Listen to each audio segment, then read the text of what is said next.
মাওলানা আতাউর রহমান বিক্রমপুরী হাফিজাহুল্লাহ, এক সাহসী আলেম, তাকে মাহফিল থেকে ধরে নিয়ে যাওয়া হয়েছে, জবরদস্তি করে ধরে নিয়ে যাওয়া হয়েছে। আজকে কোর্টে তুলেছে। কোনো প্রকার মামলা তার বিরুদ্ধে না থাকাতে, নতুন করে তার বিরুদ্ধে কোনো ওয়ারেন্ট ছিল না, মামলা ইস্যু ছিল না, কিছুই ছিল না। এখন তাকে আটকায় রাখতে হবে। বলা হচ্ছে যে 54 ধারায় সন্দেহমূলকভাবে তাকে গ্রেফতার করা হলো। তাকে 3 মাস এখন তাকে জেলখানায় চালান করে দেওয়া হয়েছে, 3 মাসের জন্য। কত আলেমদেরকে জেলখানায় নেওয়া হয়েছে। এমনকি কিছু আলেমদেরকে দেখলাম প্রথম আলো ভবনে হামলাকে কেন্দ্র করে কিছু আলেমকে গ্রেফতার করা মাত্র সন্দেহ ধরেছে, ধরে এই যে মেরে এই চোখের এই নিচের অংশগুলো কালো করে ফেলেছে। যদি মুখের উপর তার আঘাতের এরকম চিহ্ন থাকা যায়, পাওয়া যায় যে এখানে কিছু কাটা চিহ্ন দেখা যায়, এখানে লাল হয়ে আছে চিহ্ন দেখা যায়, তাহলে শরীরের উপর কেমন টর্চার করেছে একটু চিন্তা করে দেখেন। এই বাংলাদেশে তো খুনি হাসিনার পেটারটারা শত সহস্র মানুষ যারা খুন করেছে, সেই খুনের আসামিদেরকে এসি প্রিজন ভ্যানে আদালতে তোলা হয়। কথা ঠিক না বেরিয়ে জুড়ে বলেন? তাদের জন্য এসি প্রিজন ভ্যান বানানো হয়েছে। যেই দেশে আসামি এবং খুনিদের সাথে এমন আচরণ করা হয়, সেই দেশে জুলাই পরবর্তী বাংলাদেশে আলেমদেরকে বিনা ওয়ারেন্টে জেলখানা নেওয়া যায়। তাহলে চিন্তা করেন, রক্ত দিয়ে জীবন দিয়ে কেমন দেশ আমরা স্বাধীন করেছি। আমি লম্বা ব্যাখ্যায় যাব না, ছোট্ট করে আপনাদেরকে বলে দেই, খুনি হাসিনা এবং তাদের সরকারের পতন হয়েছে একমাত্র হাজারো কারণ রয়েছে। তার মধ্যে সবচেয়ে জঘন্যতম কারণ যেটা আমার কাছে মনে হয়, সেটা হচ্ছে আলেমদের সাথে বিয়াদবি করার কারণেই। হাজারো কারণ আছে, অসংখ্য জুলম আছে, নির্যাতন আছে, শোষণ আছে, অনেক কিছু আছে। কিন্তু সমস্ত জুলুমকে ছাড়িয়ে গেছে যখন তারা আল্লাহর ওলিদের সাথে বিয়াদবি করেছে। হাদিসে কুদসির মধ্যে এসেছে, মহান আল্লাহ রাব্বুল আলামিন বলেন, মান আদালি ওয়ালিয়ান ফাকাদ আযানতুহু বিল হারবি। যেই ব্যক্তি আমি আল্লাহর ওলির সাথে যারা বিয়াদবি করে, দুশ্মনী করে, ওই সমস্ত বেয়াদব দুশ্মনদের বিরুদ্ধে আমি আল্লাহ নিজে যুদ্ধের ঘোষণা দিয়ে দেই। আলেমরা যে আল্লাহর ওলি, থেকে আপনাদের কোনো সন্দেহ আছে? জোর আওয়াজে বলেন। কি বস্তাওয়ালা লোকদেরকে আল্লাহর ওলি মনে হয় নাকি? হ্যাঁ, সিরাপাড়া যাওয়া বললে আল্লাহর ওলি হয়ে যায়? আমাদের দেশের তো মাইন্ড সেট আপটা ভিন্ন করা হয়েছে। মিডিয়া সন্ত্রাসের মাধ্যমে তথ্য সন্ত্রাস করে প্রকৃত ওলি কারা সেটাই আড়াল করে দেওয়া হয়েছে। ওই দেখেছেন মাজারের মধ্যে নামাজ নাই, রোজা নাই, আল্লাহ পরকালের চিন্তা নাই, গায়ের মধ্যে সালার চট, মাথার মধ্যে লম্বা লম্বা জট, গাজার কলকি নিয়ে বসে থাকে, তারা নাকি আধ্যাত্মিকতা সাধন করে। একটু চিৎকার দিয়ে বলে না নাউজুবিল্লাহ। কয়েকদিন আগে দেখেছেন বাউল আবুল সরকার আল্লাহর সামনে বিয়াদবি করেছে। ওই যে আল্লাহর সামনে বিয়াদবি করলো, সেই বিয়াদবের পক্ষে বাংলাদেশের প্রথম সারির রাজনীতিবিদরা স্টেটমেন্ট দিয়ে বসে থাকলো। ঠিক না বেরাই বলেন? অনেক বুদ্ধিজীবীরা এই বিয়াদবের পক্ষে কথা বলল, কিন্তু আল্লাহর বিরুদ্ধে যে কথা বলেছে তার শাস্তি হওয়া উচিত, এটা অনেকেই বলল না। এই যে ন্যারেটিভগুলো তৈরি করা হয় বাংলাদেশে পত্রপত্রিকার মাধ্যমে, মিডিয়ার মাধ্যমে, গত 54টা বছর বাংলাদেশে একটা ন্যারেটিভ তৈরি করা হয়েছে আমাদের সমাজে আলেমদেরকে ছোট করার জন্য। স্বাধীনতার দুশ্মন, সার্বভৌমত্বের দুশ্মন মানে, 71-এর যুদ্ধের দুশ্মন মানেই হচ্ছে দাড়ি এবং টুপি পাঞ্জাবি পরা লোকগুলো। ঠিক না বেড়ে জুড়ে বলেন? 54টা বছরে যত নাটক হয়েছে, সিনেমা হয়েছে, থিয়েটার হয়েছে, সাংস্কৃতিক অনুষ্ঠান হয়েছে, রাজাকারের চরিত্রটা দেখাতে গিয়েই লোকেরা মুখের মধ্যে দাড়ি, মাথার মধ্যে টুপি, গায়ের মধ্যে সাদা দবদবে পাঞ্জাবি পরিয়ে দিয়েছে। এটা হচ্ছে মিডিয়া সন্ত্রাস। এরা হাজার মানুষকে খুন করার চাইতেও জঘন্য অপরাধী। কথা ঠিক না ঠিক জুড়ে বলেন? যে প্রথম আলোর সম্পাদক ওই দিন কান্না করে বলল না, খুনি হাসিনার ভাষায়, আমি কি দোষটা করেছি। খুনি হাসিনাও তো এই কথা বলে, এখনো সে বলে যে আমার কি দোষ। আর কত মানুষকে খুন করলে তাকে নিজেকে অপরাধী মনে হবে বলেন আপনারা? আর কতজন আলেমকে ফাঁসি দিলে খুনি হাসিনা নিজেকে অপরাধী মনে হবে? আর কতজন আলেমকে জেলখানায় ঢুকালে তার নিজেকে অপরাধী মনে হবে? শুধুমাত্র 2021 সালে 2600 আলেমের নামে মিথ্যা মামলা দিয়ে দিয়েছিল। আমার মতো একদম আধা মানুষ, আমি তো ছোট মানুষ, আমি তো এমন কোনো রেভলিউশন তৈরি করতে পারবো না বাংলাদেশে যে আমার কথায় গোটা বাংলাদেশ একেবারে উলট পালট হয়ে যাবে। 2018 সালে মাহফিল মঞ্চ থেকে আমাকে ধরে নিয়ে গেল, পুলিশ নিয়ে যাচ্ছে। জিজ্ঞেস করলাম কোথায় নিয়ে যান, বলে থানায়। অপরাধ? কয় অপরাধ বলতে পারবো না, সব উপরে নির্দেশ। সারা রাত গারদে রেখেছে, সকালবেলা কোর্টে তুলেছে, মামলা দিয়েছে যে আমরা নাকি দেশের মধ্যে নাশকতা তৈরি করার জন্য প্ল্যান প্রোগ্রাম করছিলাম। আমার পকেটের মধ্যে 16টা ককটেল বোমা পাওয়া গেছে। এটা আমার সাথে হয়েছে, আল্লাহর কসম। আমি আমার হায়াতি জিন্দিগিতে ককটেল বোমা চোখেও দেখি নাই। মামলা দিয়েছে, আমার পকেটে 16টা ককটেল বোমা পাওয়া গেছে। আলেমদের সাথে তারা এই আচরণ করেছে। কত আলেম ওলামাকে লোহার ডান্ডা বেরি পায়ের মধ্যে পরিয়ে আদালতে তুলেছে গুন্ডা সন্ত্রাসের মতো। ঠিক না বেরি বলেন? সত্য না অসত্য? বুলেট প্রুফ জ্যাকেট পরিয়েছে, মাথার মধ্যে হেলমেট পরিয়েছে, পায়ের মধ্যে ডান্ডা বেরি, দুই হাতের মধ্যে হ্যান্ডকাপ পরানো, এমনকি পিসমোড়া করে বাঁধা, গরু রশি দিয়ে বেঁধে টেনে টেনে আদালতের মধ্যে তুলে সম্মানিত আলেমদেরকে তারা বেইজ্জত করেছে।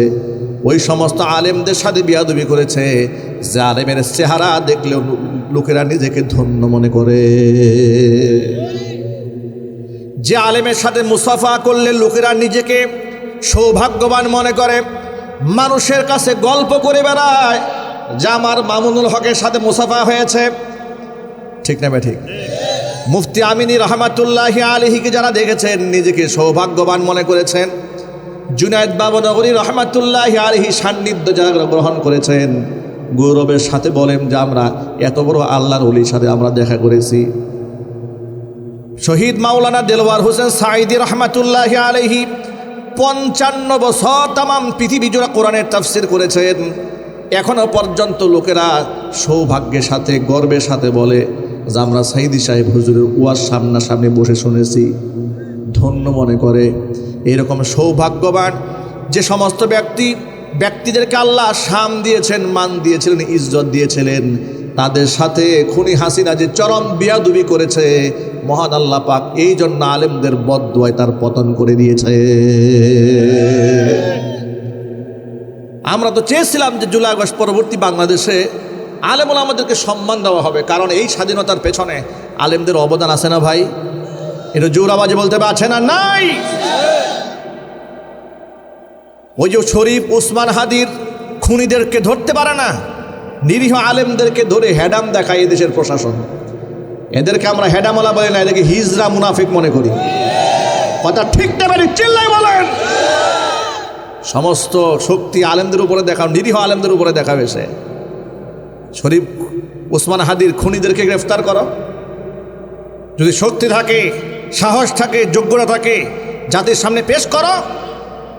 সেই যোগ্যতা তোমাদের নাই। অথর্ব কয়েকটা উপদেষ্টা আছে, অথর্ব অকর্মণ্য। শুধু অথর্ব অকর্মণ্য না, এগুলো নিমুখ হারাম। ঠিক না বেরিক জিলো বলেন? ভাই একটা আছে আসিফ নজরুল, আর একটা আছে স্বরাষ্ট্র উপদেষ্টা জাহাঙ্গীর সাহেব। এই বুড়ারের কে যে স্বরাষ্ট্র উপদেষ্টা বানালো এটা তো আমার মাথায় ধরে না। যার কমন সেন্স নাই, আক্কল জ্ঞান নাই, দুনিয়া আখিরাত বুঝে না, এমন একটা লোককে বানিয়ে দেওয়া হয়েছে স্বরাষ্ট্র উপদেষ্টা। যার ধরুন গোটা সমাজের বাস্তব চিত্রটা দেখেন। এই যে আজকে কি ঘটনা ঘটেছে জানেন? এই যে মাহফিল আমরা আসতেছি না, ঢাকায় মগবাজার তো বিরাট জ্যাম। আগামীকালকে তারেক রহমান দেশে আসবেন, ওটা বাংলাদেশ ব্লকেট, ঢাকা শহর ব্লকেট হয়ে যাচ্ছে। মগবাজারে ফ্লাইওভার থেকে ককটেল বোমা নিক্ষেপ করা হয়েছে, পথচারী মারা গেছে।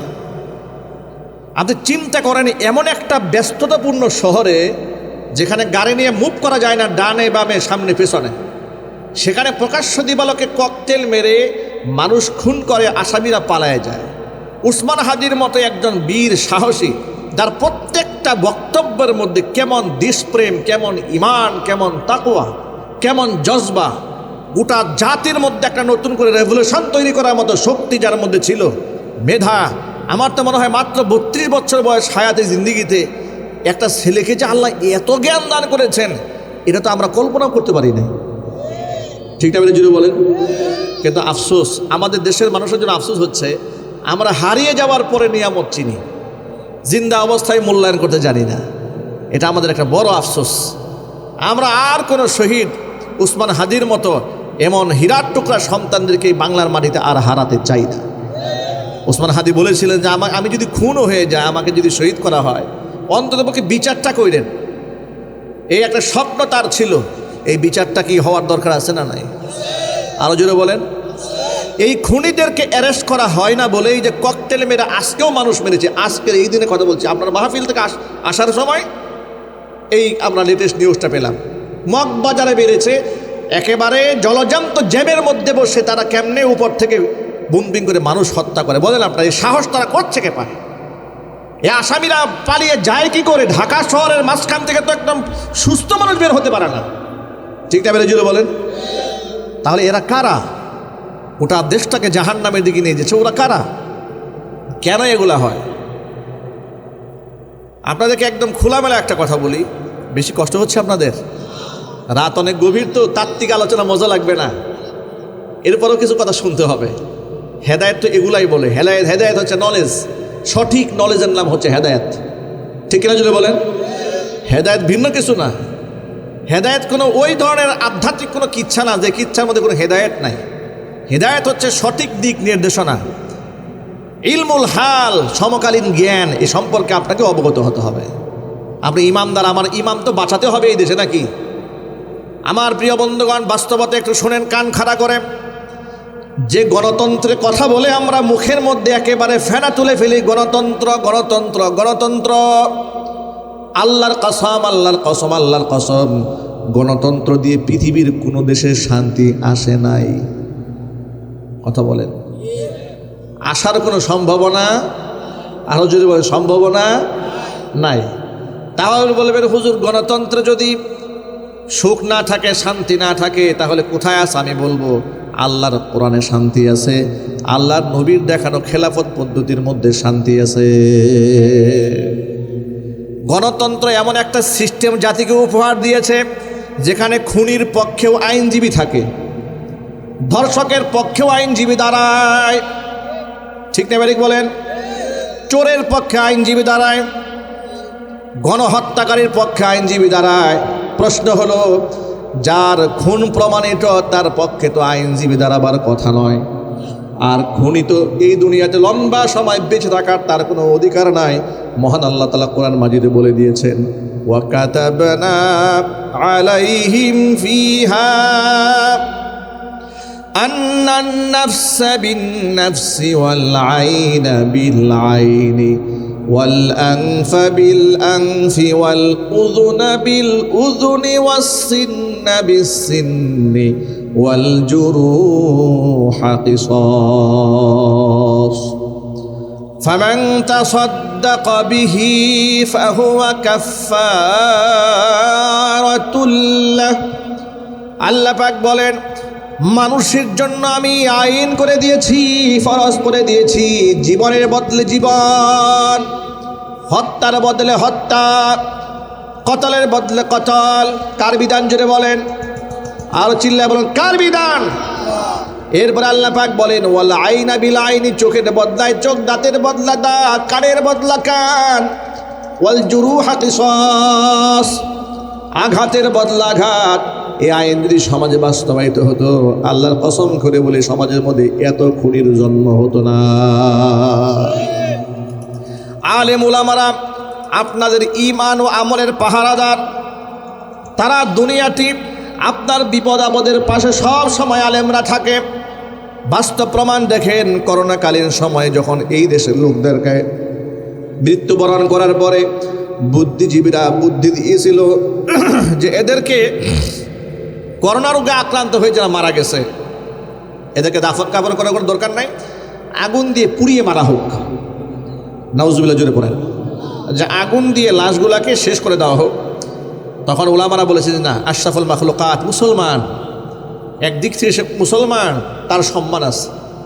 সে রোগে আক্রান্ত হয়ে মারা গেলেও আপনারা যদি তার জানাজা নাও দেন, অবশ্য আমরা আলেমরা তার জানাজার ব্যবস্থা করব। সুবহানাল্লাহ পড়েন। আলেমরা কি জাতির এই কঠিন দুর্দিনে জাতির পাশে আলেমরা দাঁড়ায় নাই? সবাই একটু সাক্ষ্য দেন, দাঁড়ায় নাই? গোটা বাংলাদেশের বিভিন্ন অঞ্চলে যখন বন্যা দেখা দেয়, যেমন কিছুদিন আগে আমাদের দেশে স্বৈরাচারী খুনি হাসিনার পতনের পরে একটা কৃত্রিম বন্যা হয়েছিল, এটা কি আপনাদের মনে আছে নাকি? ভারত থেকে যে হঠাৎ করে পানি ছেড়ে দিল, বাঁধ ভেঙে দিয়েছিল, কি পরিমাণ পানি এসেছিল কুমিল্লা অঞ্চলে, নোয়াখালী অঞ্চল, লক্ষ্মীপুর অঞ্চলে। এদের পাশে আলেমদের বিরাট অবদান। শুধুমাত্র একজন হক্কানে আলেম শেখ আহমদুল্লাহ হাফিজাহুল্লাহর নেতৃত্বে পরিচালিত যে প্রতিষ্ঠান আস-সুন্নাহ ফাউন্ডেশন, এই আস-সুন্নাহ ফাউন্ডেশনের উদ্যোগে ঠিক ওই একবার ত্রাণের অঙ্ক দাঁড়িয়ে গেছিল 120 কোটি টাকা। সুবহানাল্লাহ বলতে পারেন আপনারা? আলহামদুলিল্লাহ বলেন। বাংলাদেশে যতগুলো বুদ্ধিজীবী আছে, যতগুলো কলামিস্ট আছে, যতগুলো চেতনা ব্যবসায়ী আছে, সবগুলা বুদ্ধিজীবী চেতনা ব্যবসায়ীদের অনুদান সারা জীবনের একত্রিত করলেও শেখ আহমদুল্লাহর একবারের অনুদানের সমান হবে না। আল্লাহু আকবার বলেন। কিন্তু আলেমদের এই অবদান কিন্তু স্বীকৃতি দেওয়া হয় না রাষ্ট্রে। আলেমদের মাহফিলে যদি লক্ষ লক্ষ মানুষ হয়, এটা পত্রিকায় ছাপানো হয় না। পক্ষান্তরে রাম আর বাম 4-5 জনে মিলে যদি শাহবাগে গিয়ে একটা লাভ দেয়, পরের দিন পত্রিকায় আসে বিশাল সমাবেশ ডাক দেওয়া হয়েছিল। ঠিক না বের বলেন? আপনারা দেখেছেন ডেইলি স্টার আর হচ্ছে প্রথম আলো অফিস আগুন দেওয়া হয়েছে। আগুন যে মানুষ দিল, কেন দিয়েছে? এই ক্ষোভের আগুন তো তারা নিজেরা জ্বালিয়েছে। ঠিক না বের বলেন? আমার তো এরকম বলতে ইচ্ছা করে যে আগুন ওরা নিজেরাই জ্বালাইছে। কেন জ্বালিয়েছে?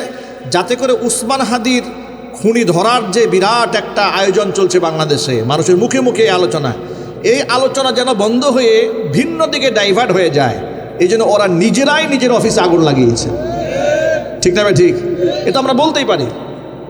ইস্যুর উপরে ইস্যু চাপ দিয়ে যেন সঠিক ইস্যু থেকে মানুষকে মুখ ফিরায় নেওয়া যায়। এই ডেইলি স্টার কি করেছে জানেন? সে লিখেছে পরের দিন পত্রিকাতে যে উসমান হাদির জানাজায় শত শত মানুষের আগমন হয়েছে। বাটপার কত প্রকার এবং কি কি চিন্তা করতে পারেন আপনারা? মানে কি ন্যারেটিভ, কি বয়ান মানুষের সামনে তারা এস্টাবলিশ করে। তারা লিখেছে শত শত মানুষ উসমান হাদির জানাজায় এসেছে, বাংলাদেশের সর্বকালের সর্বশ্রেষ্ঠ জানাজা হয়েছে। কথা ঠিক না বেরিয়ে জুড়ে বলেন? আর তার জানাজার মধ্যে যে মানুষ সামিল হয়েছে, আহারে মানুষ কেমনে কাঁদছে দেখছেন? আল্লাহু আকবার। তার ভাই যখন বক্তব্য দেয় ডক্টর আবু বকর সিদ্দিক, কিভাবে মানুষ কান্না করেছে। অসংখ্য আলেমদের মুখে শুনেছি, আল্লাহর কসম আমি আল্লাহকে সাক্ষী রেখে বলছি, আমার নিজের রক্তের আত্মীয়, আমার নিজের বাবা দুনিয়া থেকে চলে গেছেন, তার জন্য আমি যেভাবে কেঁদেছি, আমার কলিজার টুকরা বাবার জন্য আমি যেভাবে কান্না করেছি, উসমান হাদির জন্য আমি ঠিক সেইভাবে কান্না করেছি। জীবনে তারা দেখি নাই সামনাসামনি, কোনোদিন সালাম হয় নাই, কখনো মুসাফা হয় নাই, তার সাথে আমার পারিবারিক কোনো বন্ধন নাই, রাজনৈতিক কোনো সূত্র যুগ সাজস নাই, কিছু নাই। অজর চোখ থেকে পানি ঝরেছে। এই বক্তব্য শুধু আমার নয়, কসম আল্লাহর অসংখ্য আলেমদের মুখে শুনেছি, তারাও কেঁদেছে। আল্লাহু আকবার বলেন। বৃদ্ধ মানুষ কেঁদেছে, শিশুরা কেঁদেছে, নাবালেগ ছোট্ট ছোট্ট বাচ্চারা কেঁদেছে,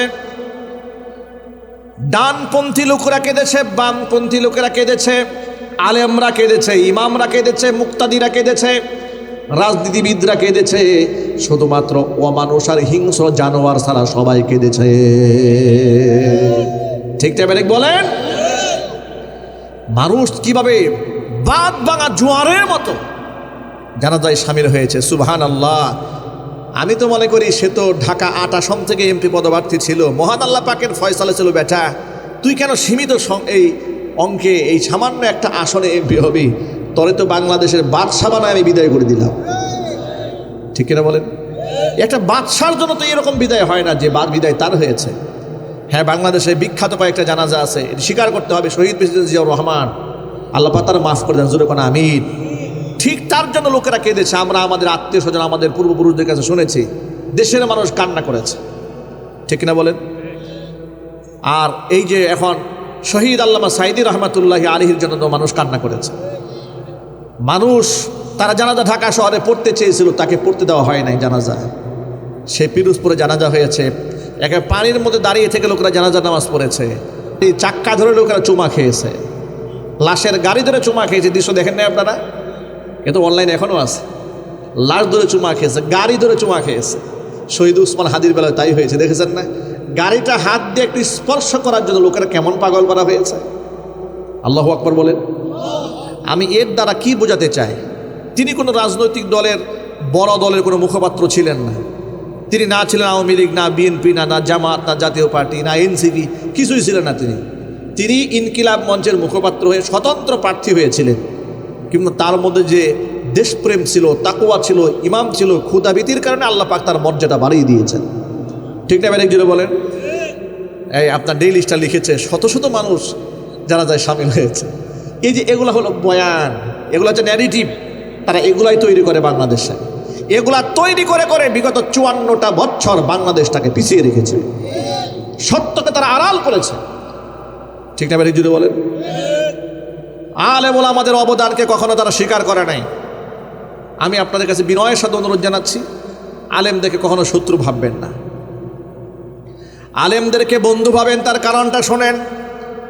মহাগ্রন্থ আল কোরআনের মধ্যে সূরা ফাতিরে আল্লাহ ঘোষণা করেছেন, ইন্নামা ইয়াখশাল্লাহা মিন ইবাদিহিল উলামা। নিশ্চয় আমার বান্দাদের মধ্যে আমি আল্লাহকে সব চাইতে বেশি ভয় করা আলেমগণ। নবী করিম সাল্লাল্লাহু আলাইহি ওয়াসাল্লাম হাদিসের মধ্যে বলেছেন, ফাদলুল আলিমি আলাল আবিদি কাফাদলি আলা আদনাকুম। ও সাহাবীরা শোনো, তোমাদের আদনা সাহাবীর উপরে আমি নবীর মর্যাদা যেমন, এই দুনিয়ার সাধারণ আবেদদের মধ্যে আলেমদের মর্তবা ঠিক তেমন। কিয়ামতের ময়দানে আলেমদের শান মান আল্লাহ উপরে উঠায় দেবেন। হুজুর বলেন, ইয়াশফাউ ইয়াউমাল কিয়ামাতি সালাসাতুন। 3 শ্রেণীর মানুষ আল্লাহর দরবারে সুপারিশকারী হবেন। কয় শ্রেণী জুড়ে বলেন? 1 নাম্বার আল আম্বিয়া, নবীগণ আল্লাহর দরবারে সুপারিশকারী হবেন। 2 নাম্বার সুম্মাল উলামা, নবীদের পরে আল্লাহ পাক আলেমদেরকে সুপারিশ করার সুযোগ তৈরি করে দিবেন। 3 নাম্বার সুম্মা শুহাদা, শহীদদেরকে আল্লাহ পাক সুযোগ দেবেন। ও আমার যুবক ভাইয়েরা, এই জন্য আপনাদেরকে বলি, আলেম ওলামাদেরকে বন্ধু বানান, শত্রু বানাবেন না, আল্লাহ মর্যাদা বাড়াই দিবেন। আলেমদেরকে যদি শত্রু বানান, আল্লাহর কসম জিল্লতির মালা গলায় নিতেই হবে। প্রমাণ দেখায় দেয় আপনাদেরকে। আবু দারদা রাদিয়াল্লাহু তাআলা আনহু, হাদিসের রাবী, তিনি বলেন, আন আবি দারদা রাদিয়াল্লাহু তাআলা আনহু আন্নাহু ক্বাল কুন আলিমান আও মুতাআল্লিমান আও মুস্তামিআন আও মুহিব্বান ওয়ালা তাকুনিল খামিস ফাতাহলিক। হযরত আবু দারদা রাদিয়াল্লাহু তাআলা আনহু বলেছেন, আলেমদের এত সম্মান, এত মর্যাদা। কোন আলিমান, নিজে আলেম হয়ে যাও, আলেম হতে পারো না। ও মুতাআল্লিমান, আলেমের ছাত্র হও, তাও পারো না। ও মুস্তামিআন, আলেমের কথা গভীর মনোযোগ সহকারে শোনো। আও মুহিব্বান, অথবা আলেমদেরকে দিল থেকে মহাব্বত করো। ওয়ালা তাকুনিল খামিস, খবরদার 5 নাম্বার হয়েও না। ফাতাহলিক, তুমি ধ্বংস হয়ে যাবে। মানে খবরদার আলেম বিদ্বেষী হয়ে যেও না, তুমি ধ্বংস হয়ে যাবে। এই দুনিয়াতে আপনি যাকে মহাব্বত করবেন, তার সাথে আল্লাহ পাক আপনার হাসন নসিব করে দিবেন। জোরে বলেন সুবহানাল্লাহ। আনাস ইবনে মালিক রাদিয়াল্লাহু তাআলা আনহু, হাদিসের রাবী, তিনি বলেন, খরাজনা মা'আন নবী সাল্লাল্লাহু আলাইহি ওয়াসাল্লাম মিনাল মসজিদিন নববী। নবীজির সাথে মসজিদে নববী থেকে নামাজ পড়ে বের হলাম। ফাজাআ রাজুলুন ওয়া সাআলা, এমন সময় জনৈক ব্যক্তি এসে আগমন করলেন। এসে আল্লাহর নবীকে প্রশ্ন করলেন, মাতা তাকুমুস সাআ ইয়া রাসূলুল্লাহ, হে আল্লাহর রাসূল, কিয়ামত কবে কায়েম হবে? নবীজি ফাসাকাটা, কোনো জবাব দিলেন না, চুপ হয়ে গেলেন। আবার প্রশ্ন করলেন, কিয়ামত কবে কায়েম হবে বলেন? হুজুর কিচ্ছু বললেন না। তৃতীয়বার আবার জিজ্ঞেস করলেন, কিয়ামত কবে কায়েম হবে? আল্লাহ নবী এবার প্রশ্ন করলেন, ফামা আদাত্তালাহা, ও সাহাবীরে, কিয়ামতের কথা বারবার জানতে চাও, ওই কিয়ামতের জন্য তোমার প্রস্তুতি কি? সাহাবী বলে, ইয়া রাসূলুল্লাহ, ইয়া হাবিবাল্লাহ, কিয়ামতের জন্য অনেক নামাজ, অনেক রোজা, অনেক দান সাদাকা জমা করতে পারিনি, তবে অন্তর থেকে আল্লাহ এবং তার রাসূলকে বড্ড ভালোবাসি। নবীজি বললেন, আল মারউ মা মান আহাব্বা ওয়া আনতা মা'আল্লাযী আহাব্বাতা, এই দুনিয়াতে যে যাকে ভালোবাসবে, পরকালে সে তার সাথে থাকবে। তুমি যাকে ভালোবেসেছো, তার সাথে আল্লাহ পাক তোমার হাসর নসিব করে দিবে।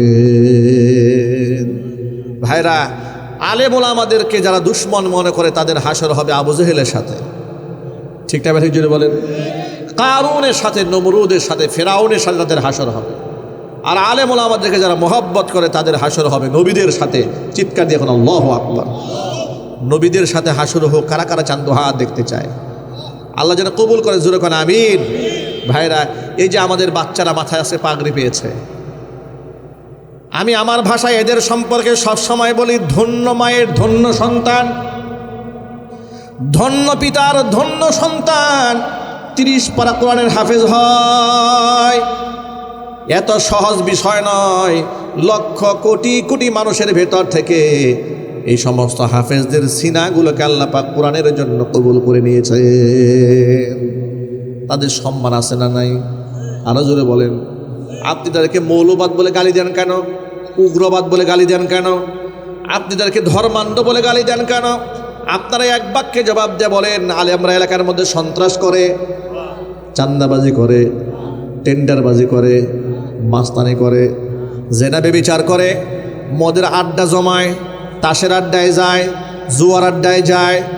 সমাজের এখনো কোনো বাজে কাজ নাই যে কাজগুলা থেকে তারা নিজেরা বিরত না থাকে, মানুষদেরকে বিরত থাকার দাওয়াত না দেয়। নিজেরাই শুধু ভালো কাজ করে না, মানুষদেরকে ভালো কাজে উৎসাহ দেয় ওলামারা। ঠিক না? একজনে বলেন। আপনি সেই আলেমদেরকে কখনো রাষ্ট্রদ্রোহী বানান, কখনো দেশদ্রোহী বানান, কখনো রাজাকার বলে গালি দেন, কখনো আলবদর বলে, কখনো মৌলবাদ বলে গালমন্দ করেন।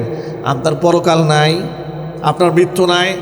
আপনার মৃত্যুতে এমন হবে, উসমান হাদির মৃত্যুতে লক্ষ মানুষ কাঁদে, আর আপনি যদি আলেম বিদ্বেষী হন, আপনার জানাজায় আপনি মাইকিং করে লোক খুঁজে পাবেন না। পৃথিবীর ইতিহাস সাক্ষী, আলেম বিদ্বেষী যারাই হয়েছে, লাঞ্ছনা গঞ্জনা জুতার মালা আল্লাহ পরিয়ে দুনিয়া থেকে বিদায় করে দিয়েছেন। আল্লাহ আছেন না নাই? আরো যদি বলুন আছেন না নাই? সুতরাং বাংলাদেশে ওই ন্যারেটিভ আবার একটা চক্র তৈরি করতে চাচ্ছে। আমরা প্রশাসনের এই বর্তমান কর্মকাণ্ডের তীব্র নিন্দা জানাচ্ছি। আপনারা তো পারেন না ডাকাতদেরকে সামাল দিতে, পারেন না খুনিদেরকে সামাল দিতে, পারেন না স্বৈরাচারী খুনিদেরকে পিটাইয়া হাড্ডিগুলো ভাঙতে আপনারা পারেন না। বরং স্বৈরাচারী খুনির যে সমস্ত আসামিগুলো এখনো পর্যন্ত কারাগারে বন্দী আছে, ওদেরকে সার করতে করতে সালাম দিয়ে প্রিজন ভ্যান থেকে নামান। আপনাদের লজ্জা হয় না? শরম হয় না? পক্ষান্তরে আলেমদের গায়ে বিনা অপরাধে আপনারা টর্চার করে, গ্রেফতার করে, টর্চার করে এদেরকে রক্তাক্ত করেন। লজ্জা হয় না? মনে রাখবেন, বাংলাদেশের পুলিশ অফিসার মাহফুজুর রহমানের কথা আপনারা ভুলে যাবেন না। ঐশী রহমান নিজের বাবা মার সাথে কি ব্যবহার করেছিল সেই কথাটা মনে রাখেন।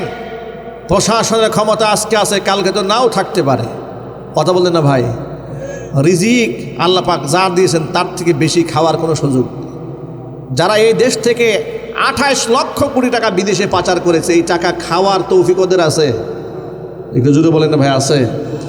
যারা এই যে মনে করেন আপনার বেগমপাড়া বানিয়েছে, ইউরোপ আমেরিকায় ফ্ল্যাট কিনেছে, বাড়ি করেছে, এই করেছে, সেই করেছে, জীবনে সুখ আছে ওদের?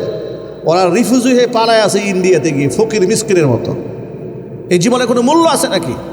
এই যে দেখুন, এই যে খুনি ফয়সাল, যে শুটার আমাদের উসমান হাদিকে যে খুন করলো, আমি দেখেন তো তার অ্যাকাউন্টে দেখলাম যে 127 কোটি টাকা লেনদেন হয়েছে। এক সপ্তাহ আগে 127 কোটি টাকা তাকে দেওয়া হয়েছে। লেনদেন হয়েছে 200 কোটি টাকার উপরে। তা আমার প্রশ্ন হচ্ছে, সরকারের তো এই যে টাকাগুলো তো আসমান থেকে নাজিল হয় নাই, কার অ্যাকাউন্ট থেকে এসেছে? এই চেক বইগুলো আছে না ভাই? কোন অ্যাকাউন্টের সাথে লেনদেন হয়েছে এটা কি ব্যাংকে লেখা আছে না? এটা লুকিয়ে রাখেন কেন? জাতির সামনে পরিষ্কার করে দেন। এত নাটকীয়তা কেন? কার টাকা ঢুকেছে, কোন অ্যাকাউন্ট থেকে ঢুকেছে, কান টানলে তো সব মাথা বের হয়ে আসে। ঠিক না ভাই? ঠিক। আপনাদের সদিচ্ছা যদি থাকে আসামিরা ধরা পড়বে, সদিচ্ছা যদি না থাকে, আপনারা যদি এটাকে খুনের রাজ্য বানাতে চান, তাহলে আপনারা কোনোদিন আসামি ধরবেন না।